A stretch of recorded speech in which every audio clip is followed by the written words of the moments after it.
مساء الخير عليكم، ازيكم عاملين ايه؟ يا رب تكونوا بخير وفي احسن حال. يلا بقى ايه، نخزن البسله قبل ما تخلص. انتوا عارفين خلاص، ده الوقت بقى اللي يا دوبك نخزن فيه البسله عشان خلاص قربت تروح وقربت تنشف، فيا دوبك ان انت تجيبي البسله وتخزنيها. هتخزنيها رمضان وبعد رمضان، لان دول اليومين بتوع البسله زي ما انتوا شايفين كده. انا جبت الكميه اللي انتوا شايفينها دي كده، جبت 10 كيلو من البسله. هفرزهم واحطهم في الفريزر. زي ما انتوا عارفين انا بحب افرز دايما البسله، لان البسله انا بحبها ما بتغيرش في الفريزر. حلوه جدا، بحب افرزها يعني دونا عن اي حاجه بحطها في الفريزر. انا بحب البسله صراحه، يعني بحب قوي افرزها واحطها في الفريزر. فيا دوبك تروحي تجيبي البسله وتفرزيها عشان خلاص قربت تنشف. ودايما والحمد لله النهارده الست وهي بتنقيها لي لقيتها ما فيهاش فاضي كتير، يعني قليل لما تلاقي واحده فاضيه فيها. يلا بقى نشوف الكميه معانا. وجبت كمان جزر، بحب برضو افرز الجزر، ما بيجرالوش اي حاجه في الفريزر، بيبقى جميل. بعمل جزء اهو، بصوا، بعمل جزء للبسله، وبعمل جزء في اكياس تانية هوريكم دلوقتي معايا. بعينه برضو بقطعه تقطيعه معينه، وانا بقى بسلق اللحمه، وانا بعمل اي شوربه خضار، اي طاجن في الفرن بستخدمه ليه. يلا بينا بقى، هشوف كل الكميه وارجع لكم تاني. بصوا بقى، انا فضيتها اهي، كل الكميه اهي زي ما انتم شايفين. حطيتها في حاجه ستانلس كبيره اهي، كل الكميه اهيت. وهفضي برضو الجزر، وطبعا التفصيص معروف يعني مش محتاج، يعني هنفصصها. هفصص كل الكميه وهرجع لكم تاني. خلاص كده كنت خلصت بقى الكميه زي ما انتم شايفين كده. قعدت فردت كل البسله، عملت لي الطبق ده في حبه كمان. فردتها بقى خلاص كده، وايه هبدا بقى عشان ايه اسلقها. وهنا الجزر برضو زي ما انتم شايفين قشرته وغسلته وصفيته عشان ايه اقطعه. وزي ما قلت لكم ايه، انا باخد جزء للشوربه او شوربه الخضار، وباخد جزء للبسله.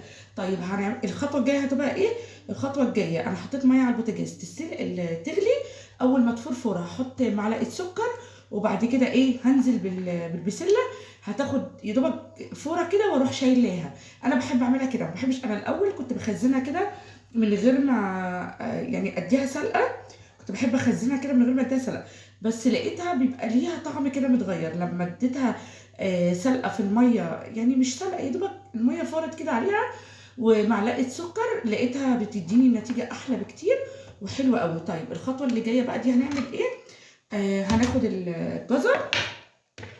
هاخد الجزر كده زي ما انتم شايفين. هبدا بقى ايه اقطعه. بصوا هوريكم بس عشان وقت الفيديو. يعني مثلا الشكل ده كده اهو، الشكل ده كده انا هاخده ايه اعمله للسلق. اللي انا مثلا بسلق لحمه، بسلق فراخ، بحب احط جزر وبصل وطماطم اهو الشكل ده. بعمل تورلي مثلا، طاجن في الفرن خضار مشكل اهو. بعمل ايه الشكل ده، بحطه في كيس. والجزر بقى التاني هبدا بقى ايه اقطعه وهرجع لكم تاني عشان مش هطول عليكم الفيديو. كده خلاص حطيت الميه قربت تغلي زي ما انتم شايفين كده. هبدا بقى ايه اجيب معلقتين كبار من السكر، وهنزل بقى ايه كده في الميه اهي، معلقتين بس. وبعد كده هبدا اجيب الايه البسله وهنزل بيها في الميه عشان ايه الميه تغلي بيها كده اهي.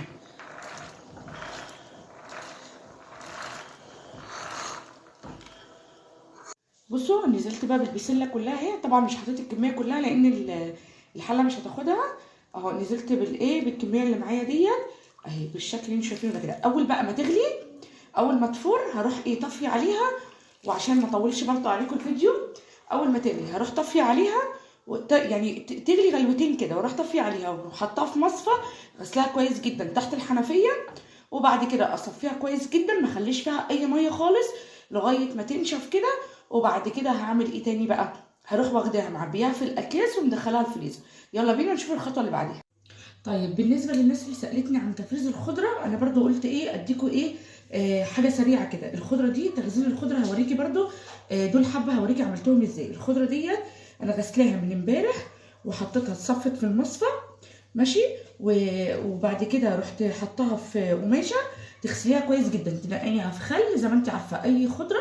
انا بنقعها في ميه وخل، وبعد كده ايه باخدها اغسلها كويس تحت الحنفيه.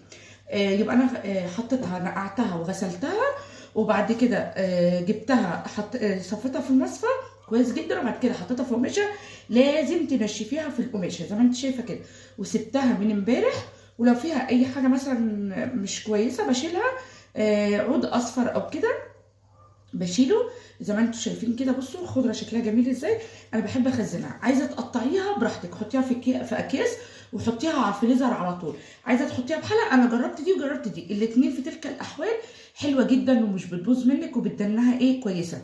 طيب افرض انا عايزه اخدها استخدمها للسلطه في رمضان، يعني جبتها في رمضان وعايزه استخدمها كل يوم في السلطه. الخضره دي لو عملتيها بنفس الطريقه اللي انا بقول لك عليها دي، هتقعد معاكي في التلاجة. لو التبريد بتاع التلاجة بتاعتك كويس، هتقعد معاكي من 10 ايام ل 15 يوم. صدقيني في باب التلاجة مش هتبوظ. الخضار بتاعها هيدنه زي ما هو، زي ما انتم شايفين كده، ولا هتدبل ولا هيجرى لها اي حاجه. طيب هنعملها ازاي؟ هروح جايبه مثلا، انا نشفتها كويس جدا.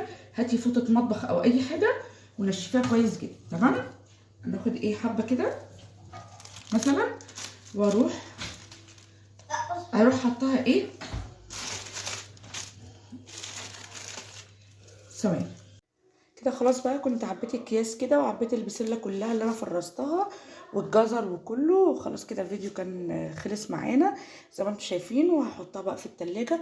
وكل سنه وانتم طيبين، واشوفكم ان شاء الله في فيديو جديد ووصفات جديده. وما تنسوش تشتركوا في القناه وتفعلوا الجرس عشان يوصلكم كل جديد، واي تفريزات جديده هعملها هنزلها معاكم ان شاء الله باذن الله. ومع السلامه، واشوفكم في فيديو جديد ان شاء الله. مع الف سلامه.